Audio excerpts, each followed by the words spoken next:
Magandang gabi, Philippine Air Force. Narito ang magiging lagay at taya ng panahon ngayong gabi ng Sabado at sa mga susunod na araw. Sa kasalukuyan, naasahan natin ang patuloy na pag-iral ng southwest monsoon o hanging habagat, partikular na apektado pa rin ang kanlurang bahagi ng central at southern Luzon, ganoon na rin ang buong Visayas at Mindanao. Dulot nga ng southwest monsoon, naasahan natin magdudulot ito ng maulap na kalangitan na may kalat-kalat na pag-ulan, pagkidlat at pagkulog, partikular na yan dito sa Zambales, sa Bataan, ganoon na rin sa Occidental Mindoro, maging sa Albay, sa Sorsogon, ganoon na rin sa Metro Manila, Mimaropa at sa Calabarzon, maging sa buong Visayas at kanlurang bahagi ng Mindanao. Para sa magiging lagay at taya ng panahon bukas, dulot pa rin ng southwest monsoon, asahan pa rin natin ang central at southern portion, lalo ng kanlurang bahagi ng Luzon ay patuloy na makakaranas ng maulap na kalangitan na may kalat-kalat na pag-ulan, pagkidlat at pagkulog. Para naman sa ibang nalalaping bahagi ng Luzon, aasahan natin ng bahagyang maulap hanggang sa maulap na kalangitan, ngunit may mga posibilidad pa rin niya ng mga pulupulong pag-ulan na kung minsan ay may pagkidlat at pagkulog lalo na sa dakong hapon o gabi.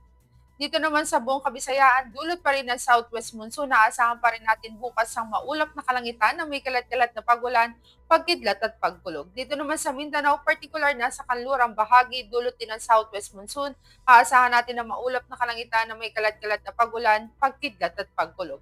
Para naman sa ibang nalalaming bahagi ng Mindanao, aasahan naman natin ang bahagyang maulap hanggang sa maulap na kalangitan.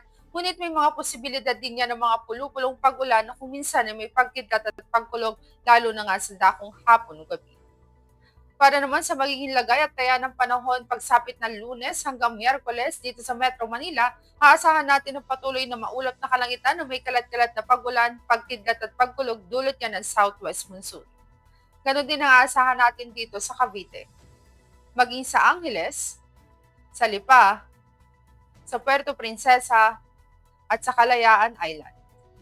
Di naman sa Philippine Rice, mananatili ang generally fair weather sa mga susunod na araw, bahagyang maulap hanggang sa maulap na kalangitan, ngunit may mga posibilidad din yan ng mga pulupulong pag-ulan na kung minsan ay may pagkidlat at pagkulog, lalo na nga sa dakong hapon o gabi.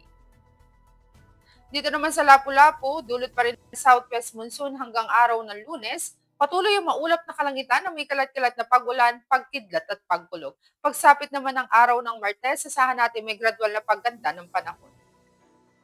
Dito sa Davao, generally fair weather pa rin ang ating aasahan sa mga susunod na araw, bahagyang maulap hanggang sa maulap na kalangitan, ngunit may mga tsansa pa rin yan ng mga pag-ulan na kung minsan ay may pagkidlat at pagkulog lalo na sa dakong hapon o gabi.